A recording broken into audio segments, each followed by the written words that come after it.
నమస్తే, నేను జాకీర్ హుస్సేన్. ప్రస్తుతం మనతో జర్నలిస్ట్ జగదేవ్ గారు ఉన్నారు. వెల్కమ్ చెప్పేద్దాం. Hello sir. Hello Zaki. Sir, ఇప్పుడు జగన్మోహన్ రెడ్డి గారు రీసెంట్గా ప్రెస్ మీట్ ముందు మాట్లాడుతూ గూగుల్ డేటా సెంటర్ తమ వల్లే వచ్చిందన్నట్లు కొన్ని వ్యాఖ్యలు చేశారు సార్. నిజంగా ఈ కామెంట్స్ వినిపిస్తే మీకు అసలుకే ఎలా అనిపిస్తుంది? ఏం చేస్తాం, కామెడీ ఎంటర్టైనర్ లాగా ఉంది. యాక్చువల్గా జగన్మోహన్ రెడ్డి గారి ప్రెస్ మీట్ ఆద్యంతం కూడా ఆయన చెప్పే జవాబులు, ఈ మీడియా మిత్రులు అడిగిన ప్రశ్నలు ఒక విధంగా చెప్పాలంటే ఒక ఎంటర్టైన్ సినిమా లాగా అనిపించింది, కామెడీ సినిమా లాగా. ఎందుకంటే ఈయన ఫస్ట్ ప్రెస్ మీట్ పెట్టిందే నేనంటూ ఒకడు ఉన్నాను సుమా అని చెప్పడానికి. రెండవది ఆయన లండన్ ఎక్కడికి వెళ్ళి వచ్చినట్టున్నారు, వెళ్ళి వచ్చేసాను రా బాబు, మళ్ళీ ప్రజలు మీకోసమే వచ్చాను నేను అని చెప్పడానికి. మూడవది ఏంటంటే కార్యకర్తలు ఉన్న కొద్దిమందిని కూడా కాపాడుకోవాలి, ఏదో స్టేట్మెంట్ ఇవ్వాలి కాబట్టి ఆ ఇస్తున్నప్పుడు ఆయన లండన్ వెళ్ళారా లేకపోతే బెంగళూరు వెళ్ళారో తెలియదు, కానీ ఆ మధ్యలో ఈ నాయకులు ఎవరైతే ఉన్నారో వీళ్ళందరూ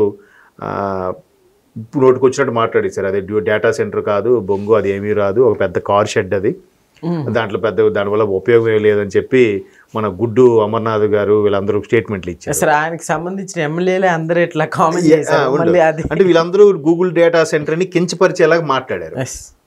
అవన్నీ ఈయన చూశాడో చూడలేదో తెలియదు, కానీ ఇవాళ ప్రెస్ మీట్ పెట్టి దాని నేనే వేసిన విత్తనమే అని చెప్తున్నాడు. ఆయన ఏమనాలి? ఒక పక్క వాళ్ళు పరువు తీసేసి నోటికి వచ్చినట్టు మాట్లాడుతుంటే ఈయన మళ్ళీ గూగుల్ డేటా సెంటర్ని అదాని గారు నా హయాంలో వచ్చింది, నేను దానికి ఒక కొండను బోడిగుండు చేసి ఇచ్చాను, లేకపోతే మొత్తం అదాని గారిదే ఇది వెళ్ళింది, అప్పుడే విత్తనం వేశాను, ఈయన ఏదో తెచ్చినట్టు ఈయన చెప్తున్నాడు. ఈయన మీకు అర్థమవుతుందా? వాళ్ళు ఎక్కడికి గవర్నమెంట్ క్రెడిట్ వచ్చేస్తుందో అని చెప్పి అమర్నాథ్ గారు కానీ లేకపోతే అంబటి గారు కానీ పేర్ని గారు కానీ నోటికి వచ్చినట్టు మాట్లాడి ప్రెస్ మీట్ పెట్టేస్తుంటే ఈయన వచ్చి లేదు నా హయాంలోనే వచ్చిందని అంటే వాళ్ళకి యాంటీగా మాట్లాడుతున్నట్ట, లేకపోతే వాళ్ళ ప్రెస్ మీట్లు ఏం చూడలేదా, లేకపోతే అలా ప్రెస్ మీట్ పెట్టమని చెప్పింది వైసీపీ పార్టీ మేనేజ్మెంట్ కాదా? ఇవన్నీ ఒకదానికి ఒకటి పొంతలేని అంశాలు కదా. ఇదంతా కామెడీగా లేదు. ఫస్ట్ థింగ్, డేటా సెంటర్ వల్ల ఏముంది, దానివల్ల వేస్ట్, దానివల్ల రేడియేషన్ ఎఫెక్ట్ ప్రాబ్లం, చాలామంది ప్రజలకు ఇబ్బంది పడతారు. ఆయన అది పెద్ద రేక్ షెడ్ ఎక్కడెందుకు పెడతాడు, వాడు ఏదో మనల్ని పావుల్లాగా తక్కువ లేబర్ దొరుకుతున్నారు ఇక్కడ ఏదో పెట్టేశాడు అన్నట్టుగా మాట్లాడిన ఆ నాయకులు అలా మాట్లాడితే ఈయన వచ్చి డేటా సెంటర్ మన వల్లే వచ్చిందని చెప్పి మేసాలు ఎగరేస్తాడండి. ఈయన అర్థం ఉందా ఏదైనా? పైగా అదానీదో ఏదైతే ఈయన అమెరికాలో కోర్టులో కూడా కేసు ఎదుర్కొంటున్నాడో అదానీతో టైఅప్ అయిన విషయము, అది కూడా అదాని గారి వల్ల వచ్చింది, అది అదాని గారు ఇచ్చిన భూమి, అదాని గారి క్రెడిట్ లేదు, అదాని గారి క్రెడిట్ ఇవ్వాలి, అనవసరంగా వీళ్ళు తీసుకుంటున్నారు అంటాడు ఆయన. అంటే కనీసం ఇప్పుడు డైలీ పేపర్ చూస్తే లేదా సోషల్ మీడియా చూస్తే లేదంటే ఒక యాప్ ఏదో న్యూస్ యాప్ చూస్తే ఏం జరుగుతుంది, వాట్ ఈజ్ వాట్ అని తెలుస్తుంది కదా. అది కూడా చూడకుండా పచ్చిగా ఎలా మాట్లాడతారు? తప్పు కదా. అంటే తప్పు కాదు, చూసిన వాళ్ళు కామెడీ చేసుకుంటారు కదా, అవహేళనగా అనుకుంటారు కదా, ఇదేంట్రా అసలు పప్పు శుద్ధలా మాట్లాడుతున్నాడు ఏంట్రా అని అనుకుంటారు కదా. ఇది కూడా లేకుండా ఏదో ప్రెస్ మీట్ పెట్టేసి నేనంటూ ఒకడు ఉన్నాను సుమా, నేనంటూ ఒకడు ఉన్నాను, నాదంటూ ఒక పార్టీ ఉందని గుర్తు చేయడానికి ఏదో ప్రెస్ మీట్ పెట్టినట్టుగా ఉంది తప్ప మాట్లాడేదానికి పొంతనే లేదు. పైపెచ్చు అప్పుడు ఏదైతే డేటా సెంటర్ రాబోతుందో ఆ డేటా సెంటర్ ఆ ప్లేస్కి అదాని గారికి సంబంధమే లేదట, అదాని గారి ప్రాజెక్ట్కి దీనికి సంబంధమే లేదంట. ఇవన్నీ చెప్పడం రేపు పొద్దున ఎలా వచ్చింది? అదాని గారి జరిగిన యుఎస్ స్కామ్లో ఈయన పాత్ర కూడా ఉంది అని మరొకసారి ఈయనే గుర్తు చేసుకున్నాడు. ఏదైతే ఆ స్టోరీ అంతా ఇప్పుడు చెప్పలేరు, కానీ ఆ యుఎస్లో ఇష్యూ ఆయన దాంట్లో ఈయన పేరు కూడా ఎంటర్ చేశాడు కదా ఆ కేసుకు సంబంధించి. మరి అంటే ఇవన్నీ కెలుక్కోవడము తవ్వుకోవడము అనేది ఎంతవరకు వాస్తవం? పైగా ఏదైతే హైటెక్ సిటీ ఉందో అదంతా రాజశేఖర రెడ్డి గారి హయాంలోనే జరిగిందని అంటాడు ఆయన. ఇదేంటండి హైటెక్ సిటీ సైబర్ టవర్స్ అది ఓపెనింగ్ అప్పుడు క్లింటన్ గారు వచ్చారు. క్లింటన్ గారు వచ్చినప్పుడు స్టేజ్ మీద క్లింటన్ గారితో పాటు చంద్రబాబు నాయుడు గారు, ఇన్ఫోసిస్ నారాయణమూర్తి గారు, ఇంకొనెవరు సత్యం రామలింగరాజు గారు, వీళ్ళు 4-5 ఉన్నారు స్టేజ్ మీద. అదే అప్పుడు రాజశేఖర రెడ్డి గారు ప్రతిపక్ష నేత, ఆయనకి ఆహ్వానం అందలేదని ఆయన పెద్ద రభస చేశాడు ఆయన ప్రెస్ మీట్ పెట్టి కూడా. ఒక ప్రధాన ప్రతిపక్ష నేతని క్లింటన్ ఒక అమెరికా అధ్యక్షుడు వచ్చి ఇక్కడికి వస్తుంటే నాకు కనీసం పిలవలేదు అని. అప్పుడు దానికి మరలా టీడీపీ వాళ్ళు వీళ్ళే విప్ టీడీపీ అధికార ప్రతినిధి అప్పుడు ఎవరున్నా నాకు పేరు గుర్తులేదు కానీ ఆయన ప్రెస్ మీట్ పెట్టి బాబు ఇక్కడ క్లింటన్ గారు డయాస్ మీద ఉన్నప్పుడు క్లింటన్ గారు ఇండియాకు వచ్చినప్పుడు ఏది భారతదేశ కనుసన్నల్లో జరగలేదు. భారతదేశ ప్రభుత్వం వాళ్ళకి ఆతిథ్యం ఇచ్చిందే తప్ప సెక్యూరిటీ నుంచి ఆయన తినే ఫుడ్ నుంచి ఆయన స్టే చేసే హోటల్ నుంచి అంతా వైట్ హౌసే చూసుకుంది.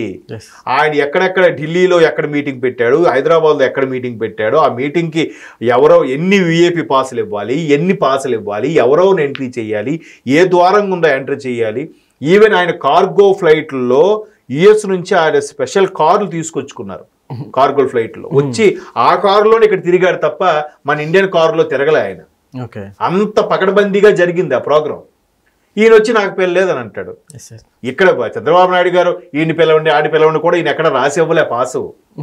వాళ్ళు ఒక నెల రోజులు ముందు వచ్చి మొత్తం సర్వే చేసుకొని దీనికి ఏంటి గవర్నమెంట్ ఏంటి, గవర్నమెంట్ తరపు నుంచి ఒక ముఖ్యమంత్రి డయాస్ మీద ఉంటాడు. తర్వాత ఎందుకంటే చంద్రబాబు నాయుడు గారు స్పెషల్గా కలిసి రిక్వెస్ట్ చేశారు కాబట్టి ఆయన్ని, తర్వాత ఈ ఇన్ఫోసిస్ నారాయణమూర్తి గారిని, రామలింగరాజు గారిని, వీళ్ళందరినీ వాళ్ళు మొత్తం టిక్ పెట్టుకున్నదే. ప్రోగ్రామ్ ఎన్ని గంటల నుంచి ఎంతవరకు నడాలి, సెక్యూరిటీ ఏంటి అన్ని వాళ్ళే చూసుకున్నారు. అంటే ఎంత జరిగింది అని అందరికీ గుర్తుంది. చంద్రబాబు నాయుడు గారి హయాంలోనే జరిగిందని, అది రాజశేఖర రెడ్డి గారి హయాంలో జరిగిందని మరలా ఆయన జగన్మోహన్ రెడ్డి గారు జోక్ చేశారని చెప్పారు. అంటే ఇవన్నీ కూడా మరలా మీడియా మిత్రులతో ముచ్చటించినప్పుడు మంచి ఎంటర్టైన్మెంట్ ఇచ్చారు అన్నట్టుగానే సోషల్ మీడియాలో వస్తున్నాయి. అదంతా సిల్లీగా ఉంటుంది. ఒక 5 ఏళ్ళు ఒక రాష్ట్రాన్ని ముఖ్యమంత్రిగా చేసిన వ్యక్తి, ఒక పార్టీకి అధ్యక్షుడు, అంతకుముందు ఎంపీగా చేశారు ఆయన. అంత ఇది ఉన్న సుదీర్ఘ అనుభవం ఉన్న వ్యక్తి ఏంటి ఇలాగా సిల్లీగా మాట్లాడుతున్నాడు? అసలు చాలామంది కూడా చంద్రబాబు నాయుడు హయాంలోనే ఇవన్నీ డెవలప్ అయ్యాయి. కాకపోతే ఆ తర్వాత వచ్చిన వాళ్ళు ఎవరు కూడా దాన్ని కూలగొట్టలేదు, దాన్ని తీసేయలేదు. ఇవి చంద్రబాబు నాయుడులో వచ్చాయి కదా ఇవన్నీ కంపెనీలు వెనక్కి వెళ్ళిపోవాలని చెప్పలేదు. అవునా కదా? సో దాన్ని అలాగ కొనసాగిస్తున్నారు. తర్వాత వచ్చిన ఎవరు రాజశేఖర రెడ్డి గారు కానీ, ఆయన తండ్రి రాజశేఖర రెడ్డి గారు కానీ, కిరణ్ కుమార్ రెడ్డి గారు కానీ, లేదంటే ఇప్పుడున్న రేవంత్ రెడ్డి గారు కానీ ఎవరు తీసేయట్లేదుగా. ఇది చంద్రబాబు నాయుడు హయాంలో వచ్చింది, ఈ కంపెనీ వెనక్కి వెళ్ళిపోవాలి, లేదా పేరు మార్చుకొని ఇక్కడ ఉండాలి అని చెప్పట్లేదుగా. అది నిజంగా ఆయన మాట్లాడడానికి ఎవరైనా అట్లాంటి పక్క నుంచి సలహాలు ఇస్తారా, లేదంటే కావాలని రాంగ్ స్క్రిప్ట్ ఏమైనా రాసిస్తే ఆయన బట్టి పడతాడా అనేది తెలియదు. అది చూసే వాళ్ళందరూ కూడా ఎటకారంగా నవ్వుకుంటున్నారు. అంటే ఆ అభిమానులకు అది బాధ అనిపించట్లేదు. అన్న సూపర్ మాట్లాడారా అని ఇంకా ఫాలో అయ్యే వాళ్ళని ఏమన్నాలో తెలియట్లేదు. అన్న భలే మాట్లాడారు. అరే మీ కింద ఉన్న మాజీ మంత్రులందరూ కూడా డేటా సెంటర్ పెద్ద బోగస్ అని మాట్లాడుతుంటే నువ్వు వచ్చి డేటా సెంటర్ నేనే తెచ్చా, నేనేసిన విత్తనం అని అంటే వాళ్ళు మాట్లాడడానికి మాట్లాడడానికి ఏమైనా పొంతనుందా? కంప్లీట్గా యాంటీగా మాట్లాడినట్టు అయింది కదా. ఇప్పుడు వాళ్ళు మాట్లాడింది బేడా, ఈయన మాట్లాడింది బేడా? ఎటు చూసి ఈయనే కదా ఎరిపప్పులాగా అయిపోయింది. అంటే కామెడీ ఎంటర్టైన్ లాగా ఉంది అనేలా ఫీల్ అవుతున్నారు. అది కొంతమంది మరి ముందున్న ప్రెస్ మీట్లు ప్రీవియస్ చూస్తారా చూడరా అనేది మరి తెలియదు.